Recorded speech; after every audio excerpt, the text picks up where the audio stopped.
Confrontos. Nazarick. Vanisa andou com Demiurgo pelo corredor. Seu amante tinha sido uma parte significativa de sua vida desde o dia de sua morte, quando ele arrastou seu cadáver torturado para fora de um rio no reino sagrado de Roble, pouco antes do início oficial da guerra pelo Novo Mundo, no dia em que ela voltou à vida, encarnada como uma demonia da vingança. O rosto dele foi o segundo que ela viu depois do de seu mestre. Com o passar do tempo, ela trabalhou duro, provou seu talento como uma destruidora de homens, como uma negociadora e como assistente de pesquisa. Cada vez que ela se provava para ele, ela o sentia amolecer um pouco mais em relação a ela até o dia fatídico em que ela exigiu uma resposta sobre o que ela era e o que ele faria com ela se tivesse permissão para fazer com ela o que quisesse, no dia em que ela se deitou sobre seu corpo. Preparando-se para a dor física ou emocional, ele a beijou e depois eles se abraçaram e ela sentiu uma dor prazerosa. Isso foi 11 anos antes. Então agora andar com ele sempre a agradava, especialmente quando eles iam caçar uma presa, que era onde eles estavam atualmente. No entanto, havia uma coisa que ela sentia que tinha que fazer antes de ir para o escritório que eles frequentemente compartilhavam, e isso exigia uma pausa de seu tipo favorito de caminhada. Eu vou te seguir até seu escritório em breve. Há apenas um lugar que eu preciso ir primeiro. Ela disse em uma voz agradável. Não foi difícil para o demônio brilhante tirar suas próprias conclusões sobre o assunto, principalmente quando viu para onde ela estava indo. Muito bem, mas não demore. Ele disse que não se importava, embora ele considerasse Chautiar e Albedo como camaradas, sua própria inteligência era tal que se ele tivesse que escolher aquela que deveria criar o primogênito do governante de Nazarick, e portanto, ser sua primeira esposa, seria uma escolha fácil favorecer a supervisora dos guardiões, cujo intelecto rivalizava com o dele. Vanisa acenou para trás sem olhar para trás enquanto caminhava pelo corredor. Não demoraria muito para que Lady Albedo fosse libertada de seu confinamento, e a demonia da vingança não queria que ela perdesse um momento, para que Chautiar não ganhasse vantagem e encontrasse uma maneira de seduzir o rei feiticeiro primeiro. Logo ela estava na porta dos aposentos privados da guardiã supervisora, embora tivessem suas diferenças, já que Vanisa havia apoiado Albedo, revelado por acidente sua própria paixão por Demiurgo e tido algumas ocasiões para colaborar em uma causa comum, elas encontraram uma medida de utilidade amigável um com o outro. Vanisa sugeriria tarefas para Albedo que a mantivessem perto de Sua Majestade, onde ela fosse adequada para elas, e da mesma forma ela sugeriria Chautiar para tarefas que a levassem mais longe da tumba, mas nas quais ela poderia ter sucesso. Se Lord Ain se importava com esses tipos de política de harém, ou mesmo os notava, ela nunca viu nenhuma indicação, e então por essa razão ela se sentia confortável com o que estava fazendo agora. Ela bateu na porta de Albedo. Lady Albedo, posso entrar? Ela perguntou respeitosamente. Sim, entre, mas espere na antecâmara. Albedo disse em um tom de voz frustrado. Vanisa abriu a porta, entrou e fechou-a silenciosamente atrás de si enquanto se posicionava na frente dela. Albedo saiu do quarto ainda abraçando um travesseiro de corpo do rei feiticeiro que era. Vanisa teve que admitir, muito, muito bem feito. O quarto estava coberto de coisas feitas para crianças que ainda não tinham nascido, de roupas a brinquedos de pelúcia e representações do rei feiticeiro. Assim que viu o rosto de Vanisa, Albedo sabia que algo estava acontecendo. Ela ficou imóvel, descaradamente nua, exceto pelo longo cabelo escuro que caía sobre seu ombro. O que foi? Ela perguntou gravemente e ansiosamente à demonia. Vanisa falou em um tom calmo e uniforme. Lady Albedo, você se lembra que eu declarei meu endosso a você como a primeira esposa de Lord Ains, sim? Eu sei, e notei sua mão escondida trabalhando, sugerindo várias tarefas para mim que colocaram ele e eu em contato pessoal próximo. Seu tom era cortante, mas apreciativo. Vanisa se sentiu mais confortável. Então, se você se lembra disso, devo pedir que você permaneça calma para o que vou lhe dizer a seguir. Você poderá sair daqui em breve de qualquer maneira, mas não quero que demore muito para descobrir o que aconteceu desde que você foi confinada. Vanisa manteve sua voz neutra, calma e lenta. O coração de Albedo começou a bater forte. Lembre-se, Vanisa disse, levantando um dedo em cautela, se você desobedecê-lo, você pode desfazer seu progresso. Então, Por favor, permaneça aqui até o relógio bater meia-noite, eu lhe contarei tudo, então, novamente, por favor, mantenha a calma. Os olhos de Albedo endureceram, mas ela assentiu lentamente, fale. Minha senhora, Demiurgo e eu temos, por algum tempo, trabalhado em um item que permitiria que Lord Ains mudasse seu ser fundamental. O objetivo era transformá-lo em um Lorde Anjo, um ser que dá vida, na esperança de que ele fosse capaz de, talvez, produzir um herdeiro e acessar magia divina. Nosso último experimento foi no humano que foi responsável pela minha morte. Deu certo. Então tentamos em Lord Ains, o item funcionou, mas não como pretendido. Ela disse lentamente, respirando fundo. O peito de Albedo começou a subir e descer mais rápido, com uma mistura de esperança e ansiedade enquanto a fúria falava. Ela então se aproximou de Vanisa e colocou a mão sob o queixo da demonia e inclinou seu rosto para cima, exalando feromônios inebriantes que confundiram a mente de Vanisa. Continue. Ela disse com uma voz perigosamente calma. Lord Ains está bem, mas o objeto o transformou em um ser humano. Ela disse rapidamente. Albedo abaixou a mão e deu um passo para trás, sem se importar com sua nudez. Suas asas começaram a tremer. A boa notícia é que achamos que agora ele pode se reproduzir, e parece que ele tem a maior parte, se não todo o seu poder, mas não temos certeza disso. Vanisa disse, incapaz de esconder um pouco de aborrecimento em sua voz diante da incerteza. O rosto de Albedo começou a se contorcer em um sorriso voraz. No entanto, ele escolheu sair da tumba e ver o mundo através de seus novos olhos. Vanisa disse, tomando cuidado especial para não mencionar as informações que tinha sobre sua forma original. Lady Chautiar foi atrás dele, em uma tentativa de seduzi-lo primeiro e conquistá-lo para si mesma. Se ela for a primeira a ter um herdeiro para ele, não preciso lhe dizer o que isso significa. Vanisa disse de forma calma e controlada, tentando não notar o cheiro sensual de desejo exalado de Albedo e achando isso impossível. A súcubo franziu a testa, como ela sabia para onde ir. Vanisa franziu a testa, eu disse a ela. A súcubo olhou para ela com fúria. Por quê? Ela retrucou. Ela é uma guardiã, meu título, apesar do meu trabalho de inteligência e outras tarefas, é assistente geral. Se um guardião me faz uma pergunta, sou obrigada a responder com sinceridade. Vanisa disse francamente. Albedo notou a ênfase especial que Vanisa colocou na palavra verdadeiramente. Ela sorriu maliciosamente. Nós lidaremos com a questão da sua classificação mais tarde. Por enquanto, porém, você escondeu algo, sem mentir, não é? O sorriso de Vanisa não foi menos perverso por sua vez. Eu fiz, enquanto eu disse a ela que Lord Ains não disse quem ele iria ver. Eu não disse a ela que eu tinha concluído isso por conta própria. Lady Chautiar só conhece sua cidade de destino e sua aparência. Ela não sabe para onde na cidade ele foi. Se você fizer isso, bem, mesmo com sua vantagem, você tem uma chance de alcançá-la e talvez encontrá-lo primeiro. Ela disse, antes de explicar suas conclusões e seu raciocínio completo sobre para onde ele estava indo. O sorriso de Albedo se alargou. Você foi útil.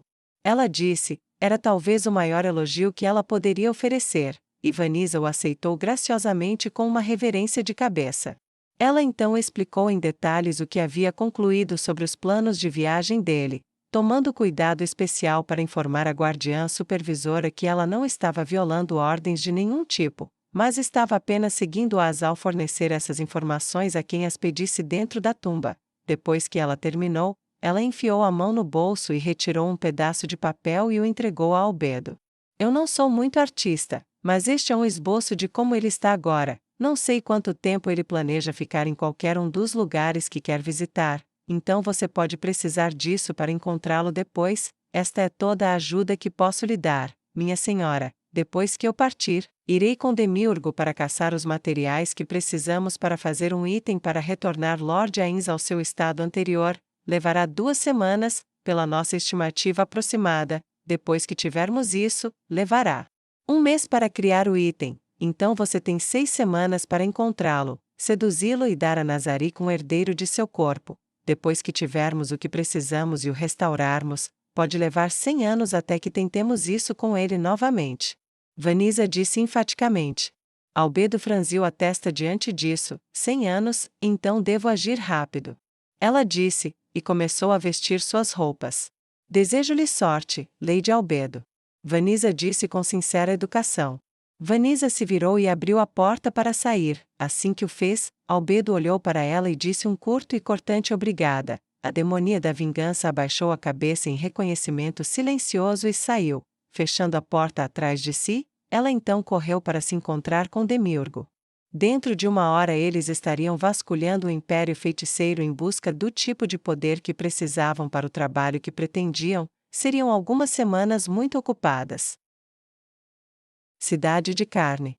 Na manhã seguinte, tendo pernoitado em uma pequena pousada, ele acordou brilhante e descansado. Ele gostou muito de seu primeiro sono de verdade em muitos anos. Agora, na plena glória da manhã, caminhar pela cidade que ele havia remodelado à sua imagem era uma atividade agradável. A grande matriarca, General Olhos Duros, Henriette Bariari, havia deixado sua própria marca em suas instituições e organizações, e suas próprias ideias de comunidade e bem comum e contribuição de seu tempo como uma simples camponesa. Em uma vila onde todos tinham que trabalhar juntos, deixaram sua marca na cultura local. Sob sua influência, era considerado vergonhoso não fazer nada enquanto alguém à vista lutava com um fardo pesado. Se uma casa pegasse fogo, o quarteirão inteiro doaria algo para a reconstrução, mesmo enquanto a própria cidade supervisionava sua reconstrução. Sua história como comerciante de produtos da vila deixou sua marca até mesmo no comércio. Ainz observou um goblin pechinchar com um anão. Eu te darei 4 moedas de prata por isso. O goblin disse, apontando para uma faca. Não, não, vou precisar de pelo menos 10 moedas de prata. O anão respondeu. Não posso fazer mais do que 6 moedas de prata. O goblin respondeu confiantemente, segurando as moedas com o rosto do rei feiticeiro. Bem, não posso aceitar menos de 8 moedas de prata. O anão afirmou seriamente. Ele tira a comida da minha boca, mas eu lhe darei 7 moedas de prata. O goblin disse, adicionando uma moeda extra. Feito. O anão concordou, pegando 6 e então devolvendo a moeda extra ao goblin, dizendo, não quero enganar você. Depois disso, o goblin deslizou mais 2 moedas e disse, não, sou eu que não quero te enganar.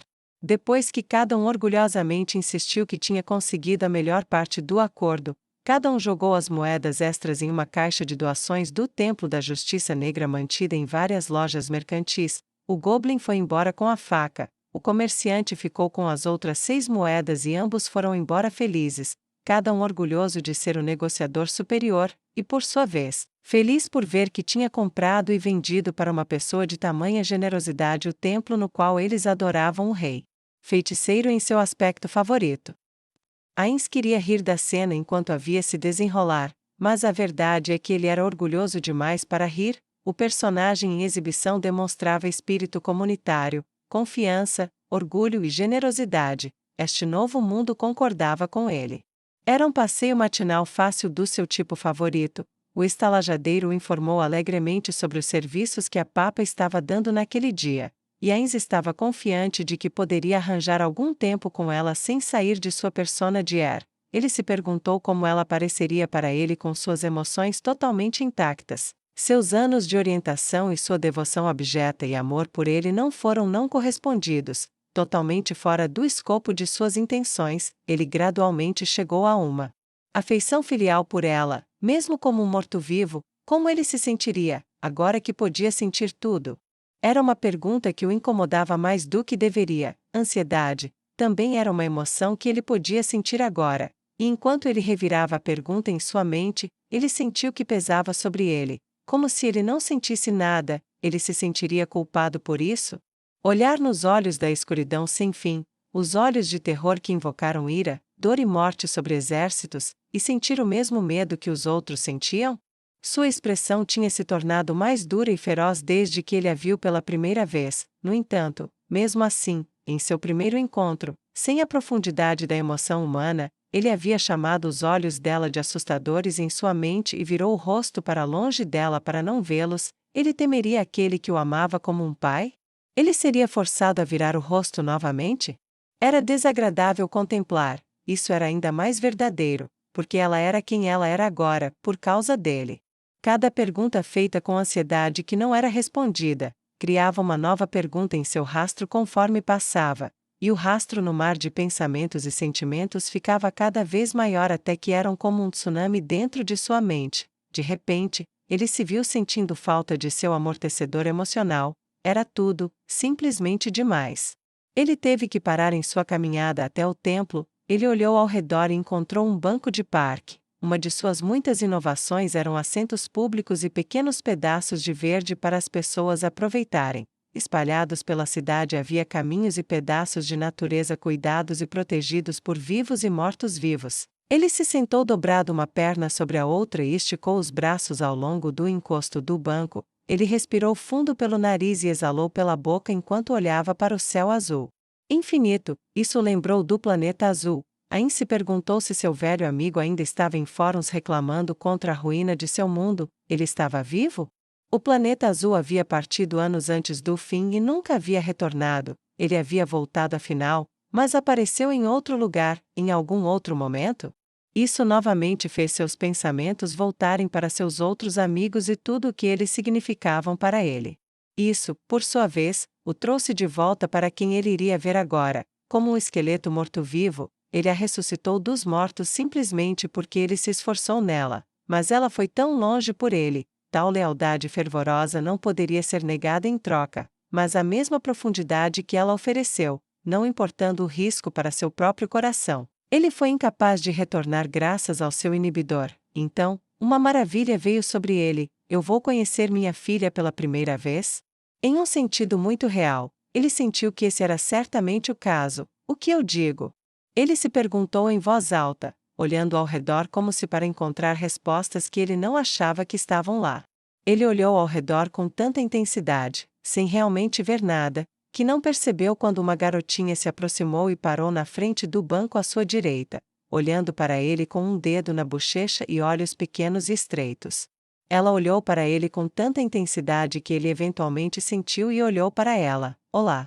Ele disse. Oi, ela disse, e voltou a encará-lo.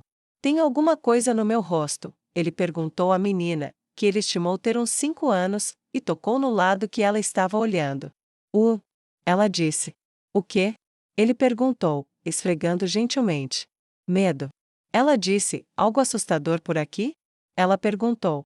Ele ficou confuso por um momento, até perceber que ela estava falando da expressão dele. Ele riu. Não, eu só tenho que fazer algo que é um pouco assustador para mim, e estou pensando em como fazer isso. Oin. Ela disse com a voz sábia de uma criança que entendeu alguma coisa. O que você tem que fazer? Ela perguntou, completamente indiferente aos limites sociais que normalmente mantinham tais perguntas para trás. Falar com alguém. Ele disse brevemente. Você está com medo agora? Ela perguntou pensativa. Não, por quê? Ele perguntou, sua confusão retornando. Por que estamos conversando agora? Por que isso não, mas aquilo é? Ela perguntou, seus olhos estreitos o lembravam vagamente de Neia. Ele sorriu um pouco, mesmo que seu cabelo escuro e o resto de suas feições fossem completamente diferentes.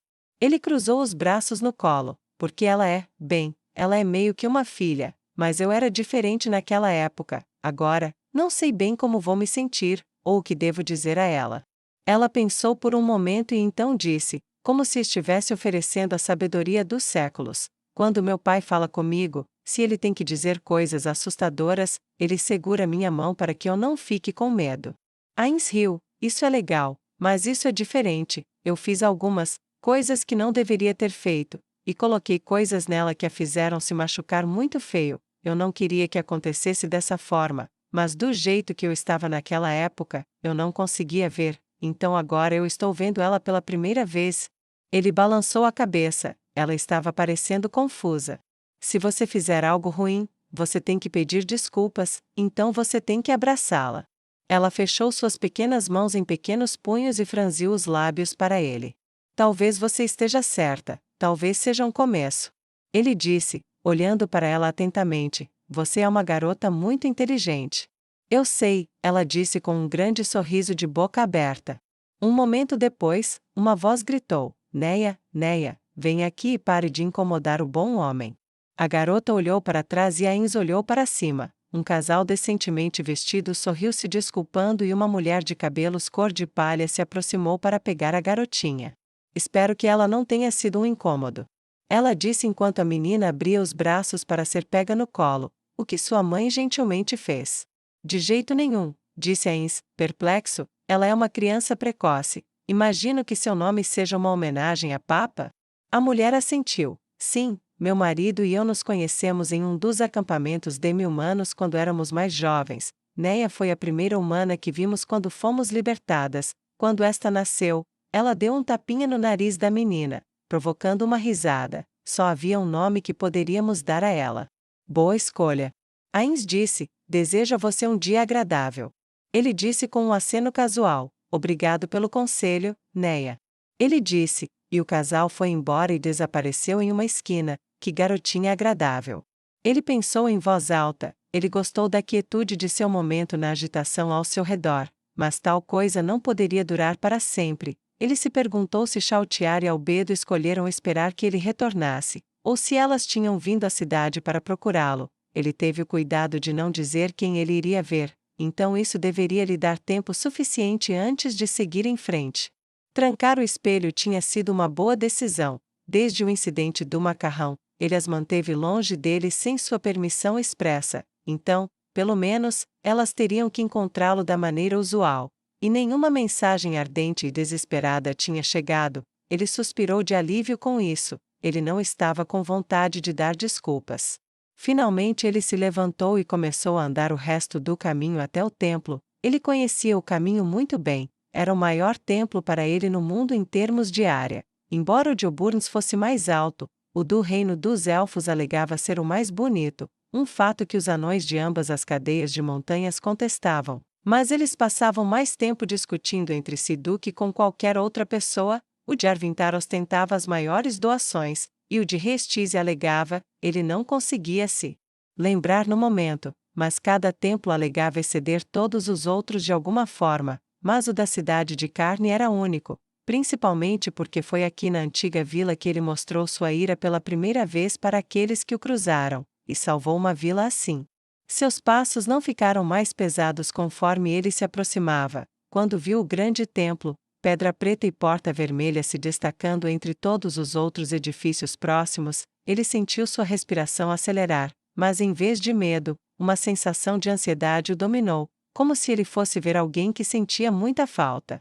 Ele subiu os degraus sozinho, ainda não era hora dos serviços, mas ele conhecia Neia e Scanna como conhecia a palma da sua própria mão, bem, sua velha mão. Esta nova ainda era um pouco estranha. Elas tinham o hábito de chegar cedo e em segredo antes de sua chegada oficial mais tarde. O templo era bem equipado, ainda não muito iluminado, mas seria.